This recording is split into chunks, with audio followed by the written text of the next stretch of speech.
Welcome to the Clear Admit MBA Admissions Podcast. I'm Graham Richmond, and this is your wiretaps for Monday, March 24th, 2025. I'm joined by Alex Brown from Cornwall, England. Alex, what's going on this week? Everything's very good, Graham. Well, yeah, what's going on?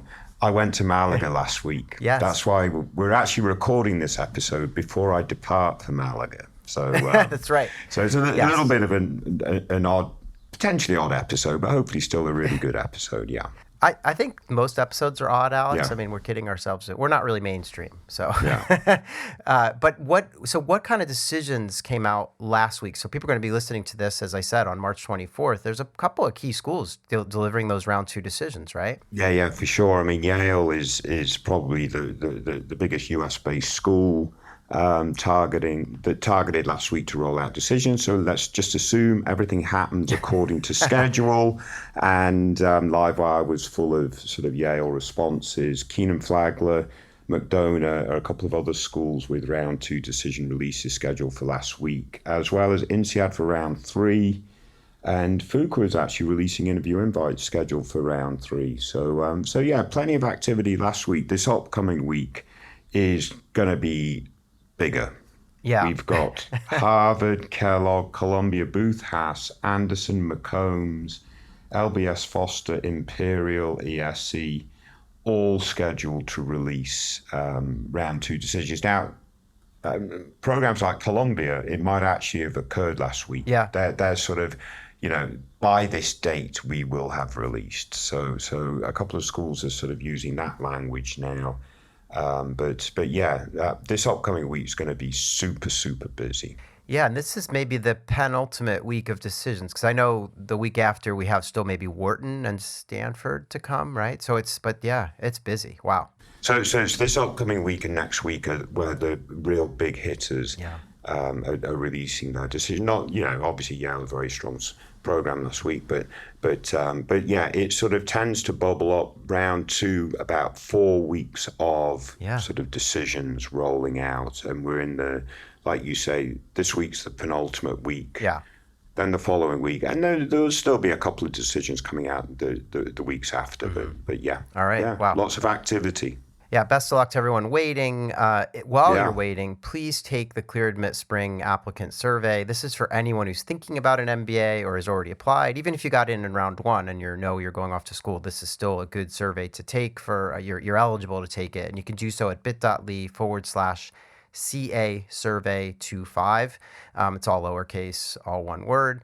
And it really does help us. I mean, we do these surveys twice a year to better understand the applicant pool. We work with schools, all the leading schools, to kind of share this information. So please take the survey. It's really, to be really frank about this, it's kind of what keeps the lights on at Clear Admit to some extent. So take the survey. I know it's like 10 minutes. And I know people hate taking surveys, but these are actually kind of fun. They ask you questions about how you decided where to apply to business school, and who you talk to, and it's not a bad. It's kind of fun. I was actually going through it and looking at all the questions, and they're fun questions to answer, especially if you're in the midst of applying to school. And assume it's all anonymous. Yeah, it's totally anonymous. Yeah, and we're giving out Amazon cards. I think we're giving out like 30 Amazon gift cards or something. So you have a pretty good chance of winning one of those if you pop in and take the survey. Otherwise, Alex, we have a lot of events, as I've been saying, coming up, and we have a near final roster set for our virtual events in May, and we're going to do those on May 6th and 7th, and then again on May 20 and 21, and you will not believe this list of schools. I'll just run it down, but the first event has Tuck, Duke, INSEAD, LBS, and Ross. The second event has Harvard, Cornell, Carnegie Mellon, and there's still a couple of schools. I can't say which they are, but I have a good feeling as to what schools are going to join us there, and they may be located in the Chicago area, but stay tuned for that. On May 20th, we're going to have Berkeley, UNC, Darden, Foster, and Georgia Tech.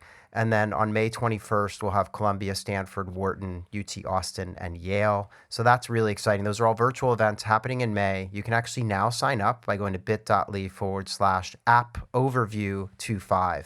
And the reason it's called that is because this is the series that we do, which is kind of an overview of the application process at these leading schools. And so it'll be me emceeing with admissions directors from all these top programs. So it should be a lot of fun. Yeah, and obviously this event's targeting folks applying next season, so the app overview for the upcoming season. Yeah. And I would presume, Graham, this is the first time you've got Harvard, Stanford, and Wharton all together at this series of events. You might be right. I haven't paid close attention, but I think you're probably right. Yeah. So it's great to have all the top schools. And then the reason that we're doing them kind of early May and late May is because in the middle of May, we have our big in-person event in Boston. Really encourage people to come to that if you can. If you're anywhere near the Boston area, it's going to be a big fair. We have 24 or 25 schools now signed up. It's all the top programs. We'll do panels. There'll be free food, the fair, alumni from schools. It's going to be a lot of fun, networking, et cetera. So so please sign up for that if you can. And there's a short link for that too, which is bit.ly/MBA Fair 2025. So lots going on, Alex. May is our month to kick off next season, I guess. Yeah, totally. The other thing that's been happening is we continue to pump out, a lot of content on the website. And we did a big article that was, I believe, your suggestion. We were talking about this before we came on air. And this is a kind of primer on the executive assessment. So what was it that prompted you to ask us to do some more content on the EA? Because I know it's something you were thinking about. Yeah, maybe any content on the EA. I'm not sure we have any, but if we do, it was definitely a couple of prompts coming through the AI bot and, Ask Clear Admit. So one of the really neat things about the Ask Clear Admit bot is we can see live what questions folks are having. Through the admissions process. Again, all completely anonymous, but that then can inform our publishing schedule. And one thing that's come out of this is more interest in potentially taking the executive assessment, which I'm not sure that thrills GMAT, although I think it's their test, right? It is their test, yeah. Yeah. So it's interesting. I think there's another article we need to write, Graham. And I know we've written an article on test waivers and which schools allow for test waivers. But I think now we can crawl LiveWire and look at the evidence of which schools are accepting test waivers. And I think that might reveal one or two additional schools. Yeah, you might be right. And also it'd just be fascinating to look at any trends or patterns in those who applied with waivers. If you apply with a waiver, do you have a higher likelihood of ending up on a wait list? That would be my hypothesis. I think you might be right. At the very top schools. Yeah. So in any event, so we'll see. So this article is a primer on the executive assessment. More schools seem to be accepting it. I think Columbia, Duke, there are others that take it, maybe Darden. But in any event, it's out there, and it's a test that's made by GMAC, originally designed for executive MBA programs, but now in use for traditional MBA in some cases. So the other thing we did, Alex, is we continue to release these really nice Real Humans pieces with grads of MBA programs as part of our Real Humans alumni series. This past week, we caught up with Amy, who's an NYU Stern MBA. She graduated back in 2020, which I was really happy to see because this series, I think, works best when we have people who've maybe been out in the workforce even a bit longer. So she's been out there. She's a senior manager now at PepsiCo. She hails from Changshu, China originally, and she went to NYU as an undergrad as well. So she double dipped for the MBA. She must have had a great experience just studying at NYU, being in New York. She studied math and business economics as an undergrad, and she had worked as a senior strategy consultant at Ernst & Young for a few years before going back to do the MBA. And we asked her a couple of questions that I wanted to share her responses on. The first we asked her was, were there any surprises regarding your current employer's recruiting process? Now, remember, she's recruiting for PepsiCo, and she said, one of my final round interviews was a, quote, cultural assessment with a PepsiCo recruiter. I was surprised that we didn't discuss the job I was applying for at all. Instead, he made an effort to get to know me, what I care about, what I enjoy doing with friends, my favorite dish to make, and even my tips for working out virtually. This was in April of 2020 during COVID. It was refreshing to see that PepsiCo actively prioritizes hiring for both professional and personal compatibility, fostering an environment where people genuinely enjoy working together. So I thought that was kind of nice to hear that they're doing that kind of cultural fit interview. Well, it makes perfect sense to me, Graham. I have a friend of mine, actually, who is totally unrelated to MBA admissions, but was interviewing for a quite a senior level position at a not-for-profit. And I told them there's three key areas that interviewers focus on. And it'd be good to get your feedback on this. Number one is competency, right? You've got to show that you are very good at the job you're interviewing for, potentially, etc. Number two is passion. You've got to show that this is something you're truly passionate about and interested in, therefore you'll work harder. And number three is likability. You've got to come across as someone that people want to get along with and enjoy working with, etc., etc., if you're working late at night and so on and so forth. And that likability, I think, dovetails really closely with what you just talked about. Yeah, no, I think those are great. Those are good three, kind of points. I agree with them all. And I think, yeah, it's true. I mean, especially now that people are back in the office, at least for in large part, yeah, you got to be able to work together. Yeah, and so you can have the smartest person on the planet working for you, and they may be completely unlikable, and they may be completely passionless. Right. And they're not going to be a valuable employee. Yeah, exactly. So the other thing that Amy shared, and this I thought was good too, is we asked her, any advice that you wish you'd been given while you were doing your MBA. And she said, and this is great, think beyond just the first post-MBA job and focus on how the MBA experience will shape your career 5, 10, or even 20 years down the line. The MBA isn't just about making a pivot or landing a role. It's about building a roadmap for a fulfilling career and lifelong learning. Spend time defining your long-term aspirations and fostering deep, meaningful relationships centered on sharing ideas and insights. So that's pretty good advice from Amy at Stern, no? Yeah, it's absolutely brilliant. And that is, obviously the MBA can give you that short-term hit and that pivot, et cetera, but to the extent that you can think long-term and the long-term impact, clearly that's where the real value is. So that's brilliant. Now, a question back to you. You said Amy was, it was Amy, right? Yeah, that's right. Is a Stern undergrad. Aren't they one of the few schools that you can, if you're a Stern undergrad, you can apply to the MBA and waive the GMAT? Oh, I don't know. That it's possible, but I'm actually not sure. That sounds kind of familiar. But do you think that might be a reason why Stern gets more undergrads into their I don't know that, but I've seen that with a couple of programs, and I'm wondering if Stern is one of them. I do know that a lot of programs have special kind of opportunities for people who are undergrads, or which could involve either starting a bit earlier, or getting in when you're still in the undergrad program, or maybe there's test waivers, et cetera. So yeah, it's totally possible. But she clearly, they're in the article, which is quite lengthy.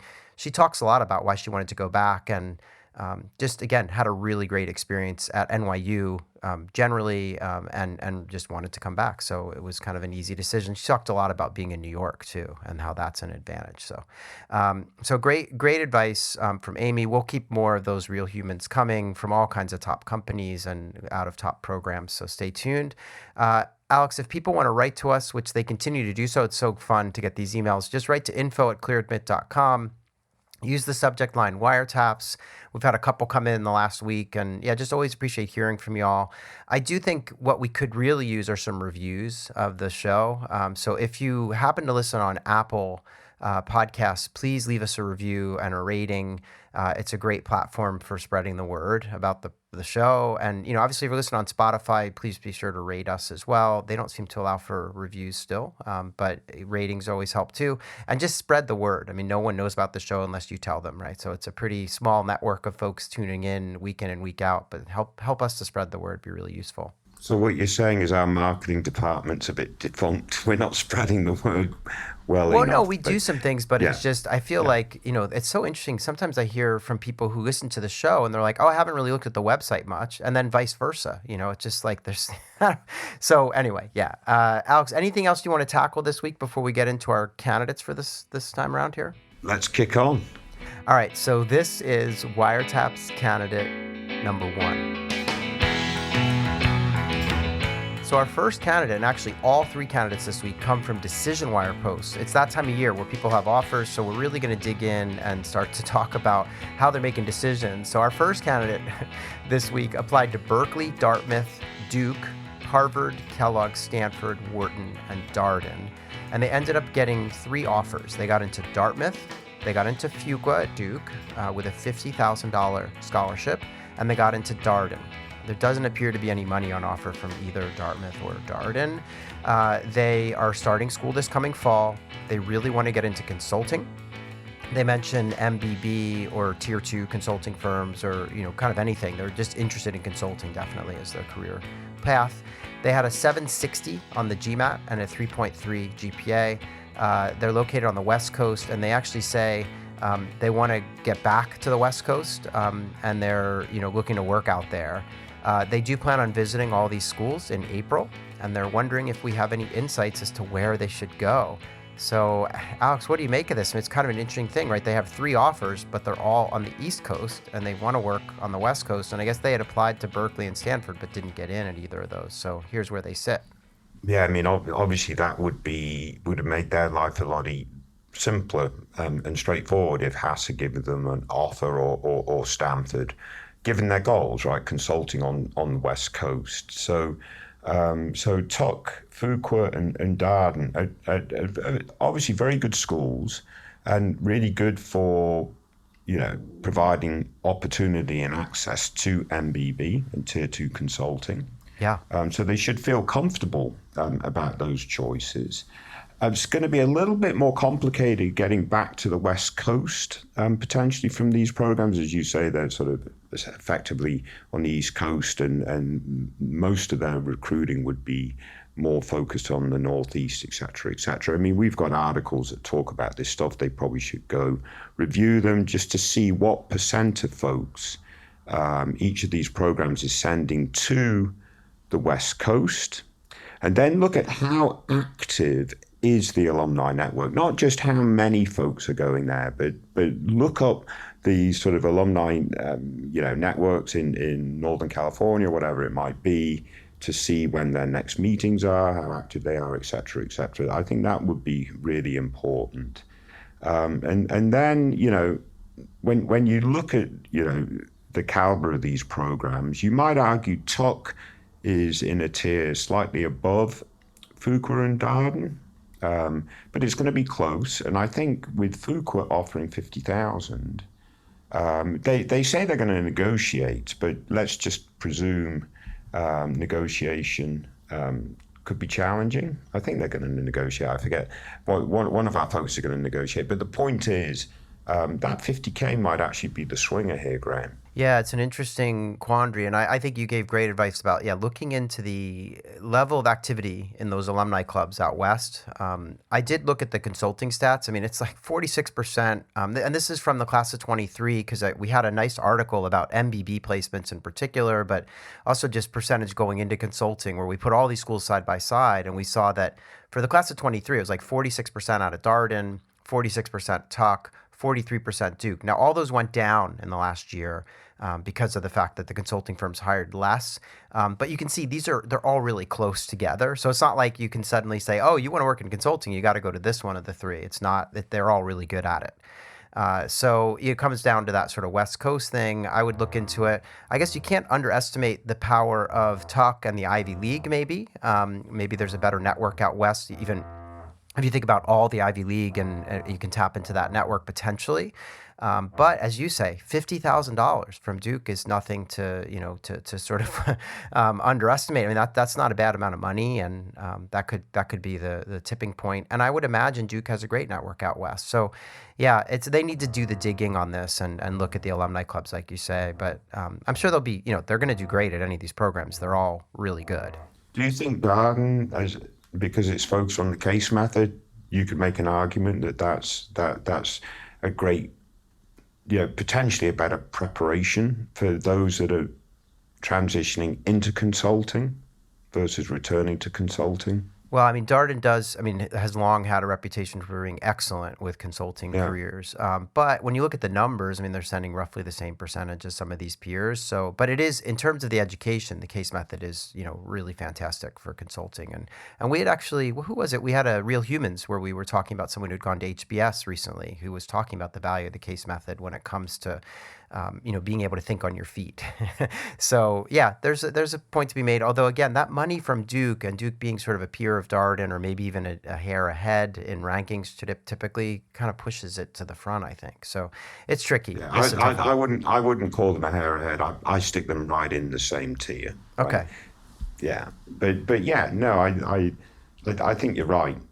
It's a difficult decision, and we can't really help them. Yeah. No, but I mean, I think, as we said, do the due diligence and figure out, and go to these welcome events and see where you fit. Yes. That's going to play a role too. Although I will say all three schools are these incredible, close-knit, welcoming, warm communities. So it's going to be, we'll see. They'll probably leave each one saying, I've got to go here. So anyway, I want to thank them for sharing their dilemma and for posting and stuff. So best of luck. Let's move on though and talk about Wiretap's candidate number 2. Our second candidate this week, again, another dilemma. They applied to just 2 programs. They applied to Cambridge Judge in the UK, and they applied to Chicago Booth. What's interesting is that when they applied to Chicago Booth's MBA program, they were rejected, but they were offered a spot in Chicago Booth's executive MBA program. So they're sitting on offers from both Judge with a little bit of scholarship. They didn't specify how much, but they got some scholarship to Judge, and they got into the executive MBA program at Booth without any scholarship dollars. They're going to start in the fall.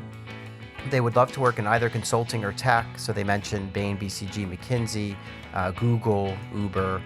Their GRE score was a 328. This candidate is located in Tokyo. They have 7+ years of experience in marketing and branding in Tokyo, but they're hoping to transfer to either tech or consulting in the US. They specifically state they're not really considering UK jobs. And they do note in their comments to us that Booth Executive MBA has a US edge, but few recruiting opportunities. And I presume they're saying that because, it's an executive MBA program and many people are staying in their roles or, just looking to kind of accelerate within their current role. And they wondered, how is Cambridge viewed in the US job market? Any insights? And that's where you get to weigh in, Alex. So what do you make of this? Yeah, I mean, I think they're going to find it very challenging with the executive MBA program at Booth. I mean, what are they going to be doing for their career during the executive MBA? Right. I mean, are they going to be able to stay working for their current firm remotely? Or how is all that going to flesh out? And I think they're going to be stressed a little bit because obviously the executive MBA isn't, really geared up to, for an aggressive recruiting aspect to it, just like the full-time MBA would be, because for the full-time MBA, you're giving up your career, your current career to do the MBA full-time, and during that time, you also spend a lot of time recruiting. So I just think the executive MBA is not going to be the right approach here. And, Cambridge, it's a shorter program. It might then mean that the US recruiting is going to be challenging. I mean, obviously, Cambridge, very good program. It helped them in Europe, in the UK, etc. But they're going to have to really scrutinize what the alumni networks look like in the US for folks going to the US. So not for, US candidates going to Cambridge, going back to the US. So that's something, a bit of a nuance to explore also. I think, frankly, Graham, I know round 3 application deadlines are coming thick and fast over these weeks, but I would look very quickly at what top 16 programs in the US still have round 3 application deadlines open and apply. I mean, obviously, they've done a lot of the heavy lifting for applications, so applying in now shouldn't be as onerous. But if they want to transition to the US for a career and use a US-based MBA program to do that, it really likely needs to be a full-time program, not the executive MBA. Yeah, I could not agree more. I mean, just looking at this and stepping back, you'd say, well, they just needed to apply to more or a different set of schools. I mean, if you want to work in the U.S., you should go to a U.S. program, especially if you're not already a U.S. citizen. So it's one thing if you're an American, you pop over to Cambridge, get an MBA, and then want to pop back to the States. You already have a visa. You're a citizen, right? I think it's a whole other thing to use the program in the U.K. to transition to the U.S. Now, with that said, if they wanted to work in the U.K. or were willing to do so, they automatically can work for 2 years after they graduate from Judge. That's a visa that's automatically given by the UK government. So there would be opportunities, but I think they would have to just sort of assume that they would be working in the UK. So if they're going to take that offer, that's how I would approach it. Otherwise, I could not agree more. And I was thinking of even maybe beyond the top 16, like take a school like University of Washington, Foster. I mean, this person wants to work potentially in tech. They would probably stand a decent chance with that high GRE score and interesting profile working in Tokyo. I mean, they could probably get into some of these programs late round and it would be worth it rather than just sort of like taking they have these two offers, but they're maybe not the right offers for this person, So yeah. And if push comes to shove, maybe just reapply next season in round one and get the strategy more. A more effective application strategy because they've probably got a lot to offer. Yeah. And, with the right set of schools in the US targeted in round one, and I know they have 7+ years of experience, so they're probably a bit nervous that they're getting at the longer end of the spectrum, but they could still justify that why now and fit and so on and so forth. So I just think right now their options are really limiting their potential. And so forth. So there we go. All right. Well, hopefully they take that advice and move forward and figure something out, whether that's reapplying or adding schools right now and seeing what happens. So best of luck to them, and thanks for sharing the profile. Let's move on and talk about Wiretap's candidate number 3. So our third candidate this week applied to a bunch of schools. They applied to Columbia, Cornell, Dartmouth, Harvard, Michigan, MIT, Kellogg, and Stern. And they came away with a few offers. They came away with an offer from Cornell Johnson with a $30,000 scholarship. They also received an offer from Dartmouth Tuck with no money and an offer from Michigan Ross with a $100,000 scholarship. They're looking to start school in the fall. They want to work in tech. They list off companies: Amazon, Apple, Facebook, Google, the list goes on. It's all the usual suspects.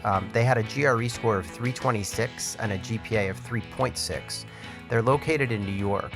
And they mentioned in their note to us, they said, assume I can negotiate scholarships to match, choosing between Tuck and Ross for tech and New York City goals. So they want to work in tech, but in New York. And they say Tuck places 66% of their grads in the Northeast, but only 10% in technology. Ross sends 15% into tech, but just 25% to the Northeast. This feels like one of those word problems, Alex, that we would have had in like 5th grade. Anyway, trade-off is clear. Tuck is better for New York. Ross is stronger for tech. That's what they're saying. So what do you say to this this person with their dilemma about where to go? Well, Ross with the 100K is probably quite attractive. Whether they can negotiate to 100K at Tuck, I think would be quite a big. It's not going to happen. I know you talked about that before we came on air. That would be a huge swing. If they could get the same level of scholarship, then Tuck's probably got the stronger network. Well, it has the stronger network concentrated in the Northeast, et cetera, et cetera. It's in a tier just slightly above Ross. It would make Tuck much more compelling than without the scholarship and stuff. But I think just right now with that 100K differential, Ross does appear to be more attractive. It's going to just take them a little bit more work whilst they're at Ross to do that level of recruiting to get them tech in New York. But they could use some of that 100K to, allow them to do more networking in New York and so on and so forth.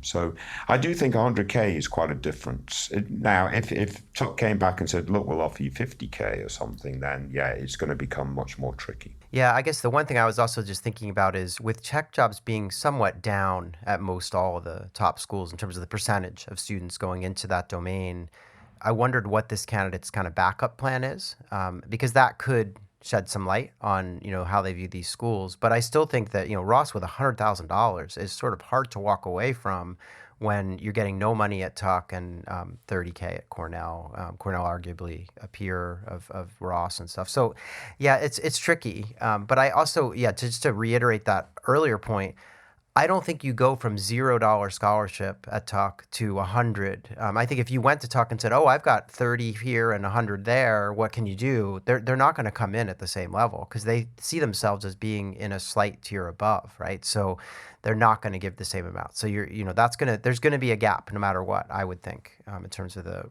Ross to Tuck offer. So I will say, many years ago, I went to an event in New York for the Michigan Alumni Club.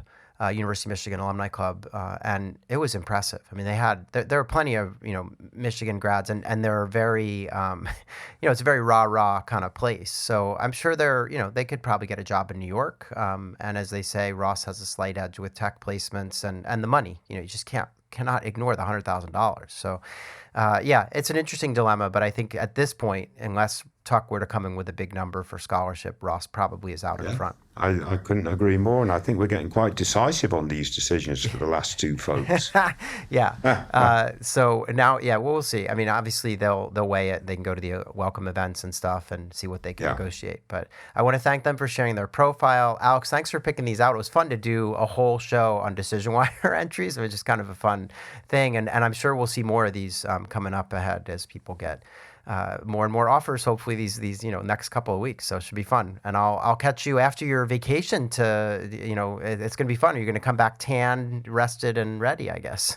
I'll come back. I'm not sure about the tan, rested, and ready, but my hope is coming back. Yes. No. Looking forward to a couple of days of hopefully a bit of sunshine on is it considered the Costa del Sol? I don't know if it is, but Malaga. Yeah, absolutely fantastic. Sounds like fun. Yeah. All right, well, I'll see you next week then. Very good. Stay safe, everyone. Take care. Good luck.